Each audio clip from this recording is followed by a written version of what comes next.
Canal Entre Capas Book. Inscreva-se, é de graça. Compartilhe com os amigos. E curta o nosso conteúdo. Fazendo isso, você muito nos ajuda.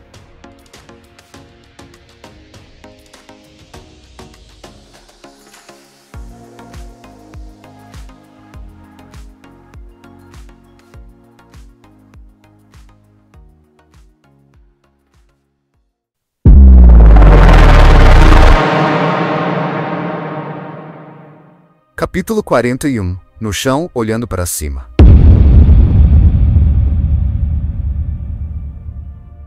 De qualquer forma, isso não é da sua conta. Você deu as costas para a divindade. Se Race se tornar um problema, cuidaremos dele. E o mesmo vale para você. Tefit acordou. Infelizmente, sua primeira sensação foi de dor. Dor antiga, dor familiar. O latejar atrás dos olhos, as pontadas em carne viva nos dedos queimados, a rigidez de um corpo que vivera para além de sua utilidade. Pelo bafo de Kelek, teria ele sido útil algum dia da sua vida? Ele se virou grunhindo, sem casaco, só com uma camiseta suja do chão onde estava deitado. Estava em um beco entre tendas no mercado da separação. O teto alto desaparecia na escuridão. Do lado de fora vinham os sons claros de pessoas conversando e pechinchando. Tefit se levantou, cambaleando, e já estava esvaziando a bexiga contra algumas caixas vazias antes de perceber o que estava fazendo. Não havia grandes tormentas ali para lavar o local. Além disso, ele não era um bêbado que chafurdava na sujeira e mijava em becos, ou era? Aquele pensamento imediatamente o recordou da dor mais profunda. Uma dor além da cabeça latejante ou dos ossos doloridos. A dor que estava sempre com ele como um zumbido persistente, cortando até o fundo do seu ser. Essa dor o despertara. A dor da necessidade. Não, ele não era simplesmente um bêbado. Era algo muito, muito pior. Saiu do beco aos tropeços, tentando alisar o cabelo e a barba. As mulheres por quem passou levaram mãos seguras às bocas e narizes, desviando o olhar como se sentissem vergonha por ele. Talvez fosse bom que ele houvesse perdido seu casaco. Que as tormentas o livrassem de alguém reconhecê-lo. Teria envergonhado a equipe inteira. Você já é uma vergonha para a equipe, Tefit, e sabe disso, pensou. Você é um desgraçado desperdício de cuspe. Por fim, encontrou o caminho de volta ao poço, onde ficou encurvado em uma fila atrás de alguns outros. Quando chegou à água, caiu de joelhos, então usou sua mão trêmula para pegar a bebida com seu copo de lata. Quando provou a água fresca, seu estômago imediatamente teve uma cólica, rejeitando-a, mesmo que ele estivesse sedento. Isso sempre acontecia depois de uma noite com o musgo. Então ele sabia como suportar a náusea e as cólicas, esperando poder manter um pouco de água no estômago. Foi ao chão, segurando a barriga, assustando as pessoas na fila atrás dele. No meio da multidão, sempre havia uma pequena multidão junto do poço. Alguns homens de uniforme abriram caminho. Verde floresta. Os homens de Sadeias. Eles ignoraram as filas, então encheram seus baldes. Quando um homem em azul dos Colin reclamou, os soldados de Sadeias foram direto até ele. O soldado Colin finalmente recuou. Bom, rapaz, eles não precisavam de outra briga entre os homens de Sadeias e outros soldados. Tefit mergulhou seu copo novamente, a dor do gole anterior sumindo. Esse poço parecia fundo, água agitada em cima e uma profunda escuridão no fundo. Ele quase se jogou. Se acordasse na danação no dia seguinte, será que ainda sentiria aquela comichão dentro de si? Seria um tormento apropriado. Esvaziadores nem mesmo necessitariam esfolar sua alma.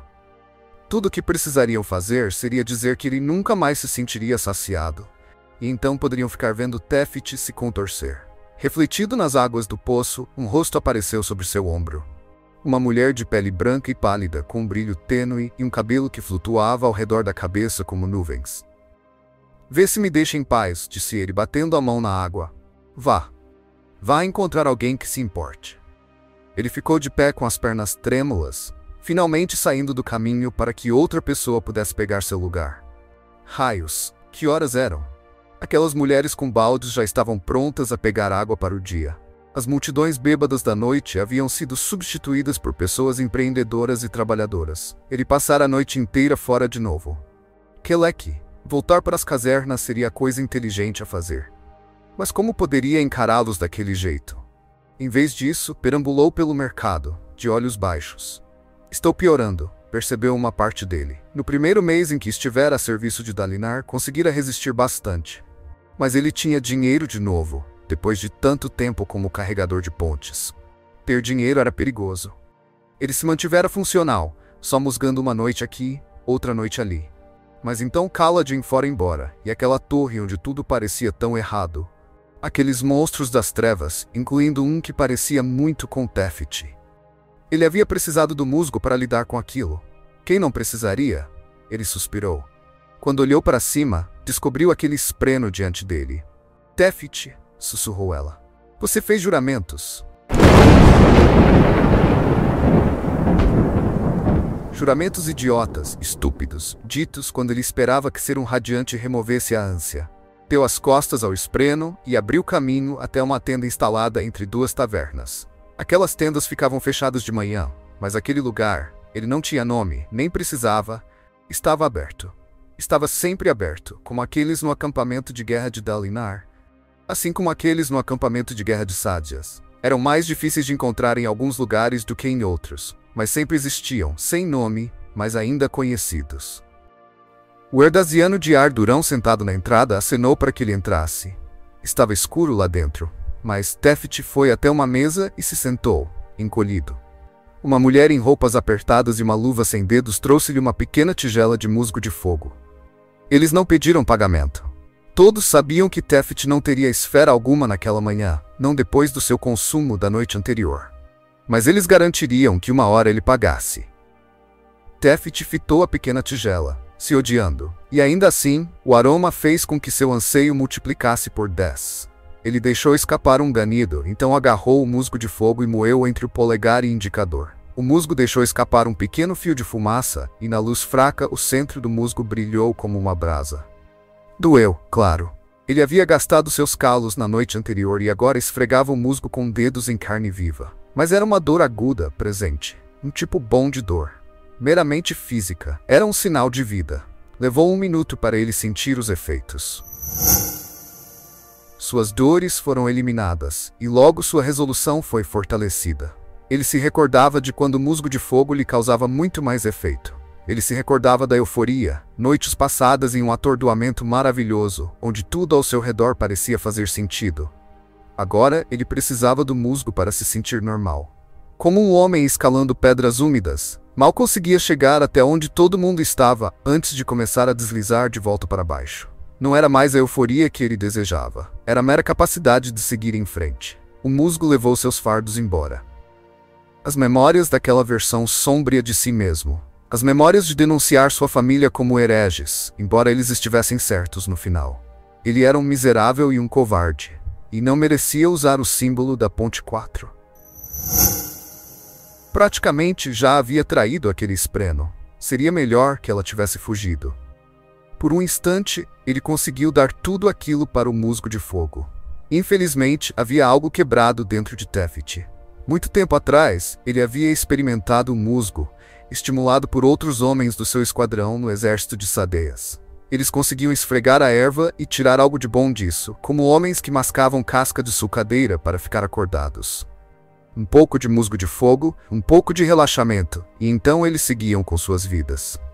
Tefti não funcionava daquele jeito. Com os fardos postos de lado, ele poderia ter se levantado e voltado para os carregadores de pontes. Poderia ter começado seu dia. Mas raios, só mais uns minutos parecia tão bom. Ele continuou. Consumiu mais 3 tigelas antes que uma luz forte o fizesse piscar. Ele ergueu o rosto da mesa, onde, para sua vergonha, havia deixado uma poça de baba. Há quanto tempo ela estava ali, e o que era aquela luz terrível, pavorosa? Ali está ele, disse a voz de Kaladin enquanto Tefti piscava. Uma figura se ajoelhou ao lado da mesa. Ah, Tefti, ele nos deve 3 tigelas, disse o dono do covil. Um bron de granada. Fique feliz de não arrancarmos seu couro e pagarmos você com ele. Rosnou uma voz com sotaque. Raios. Rocha estava ali também? Tefti grunhiu, se virando. Não me veja, balbuciou ele. Não. Nosso estabelecimento é perfeitamente legal, papaguampas, disse o dono do covil. Se nos atacar, pode ter certeza de que chamaremos a guarda e eles vão nos defender. Aqui está seu dinheiro sujo, sua enguia, disse Kaladin, empurrando a luz na direção deles. Rocha, você consegue levá-lo? Mãos enormes pegaram Tefit, surpreendentemente gentis. Ele estava chorando. Kelek, onde está seu casaco, Tefit? Perguntou Kaladin da escuridão. Eu o vendi, admitiu Tefit, fechando os olhos para não ver os esprenos de vergonha que flutuavam ao seu redor, na forma de pétalas de flores. Vendi meu próprio casaco tormentoso. Kaladin ficou em silêncio e Tefit deixou Rocha carregá-lo para fora do covil. No meio do caminho, ele finalmente conseguiu juntar um pouco de dignidade para reclamar do bafo de Rocha e fazer com que o deixassem caminhar sozinho, com um pouco de apoio debaixo dos braços. Tefit invejava homens melhores do que ele. Eles não tinham a comichão, aquela que ia tão fundo que machucava a alma. Era persistente, sempre com ele, e nunca poderia ser aliviada. Apesar de todo o seu esforço, Kaladin e Rocha o levaram até um dos quartos das casernas, discretamente, envolto em lençóis e com uma tigela do guisado de Rocha nas mãos. Tefit fez os ruídos apropriados, os sons que eles esperavam. Desculpas, promessas de que contaria a eles se sentisse a ânsia de novo. Promessas de que os deixaria ajudar, mas não conseguiu comer o guisado, não ainda. Levaria outro dia antes que conseguisse manter algo no estômago. Raios, mas eles eram bons homens, amigos melhores do que merecia. Estavam todos crescendo rumo a algo grandioso, enquanto Tefit só havia permanecido no chão, olhando para cima. Eles o deixaram descansar um pouco. Ele olhou para o guisado, sentindo o aroma familiar sem ousar comê-lo. Voltaria a trabalhar antes do fim do dia, treinando carregadores de outras equipes. Ele podia funcionar. Podia seguir durante dias, fingindo que estava normal. Raios havia equilibrado tudo no exército de Sadez durante anos antes de ir longe demais, faltar a seus afazeres vezes demais, e acabar nas equipes de pontes como punição. Aqueles meses carregando pontes haviam sido o único período da sua vida adulta em que não fora dominado pelo musgo, mas mesmo então, quando pudera pagar por um pouco de álcool, soubera que uma hora voltaria a usar. A bebida nunca era o bastante. Mesmo enquanto se preparava para ir trabalhar, um pensamento insistente tomava sua mente. Um pensamento vergonhoso. Eu não vou conseguir mais musgo por um tempo, não é? Essa certeza sombria doía mais do que qualquer coisa. Teria que passar por alguns dias excruciantes sentindo-se metade de um homem. Dias em que não sentiria nada além de nojo de si mesmo. Dias vivendo com a vergonha, as memórias e os olhares dos outros carregadores. Dias sem nenhuma tormentosa ajuda. Isso o apavorava.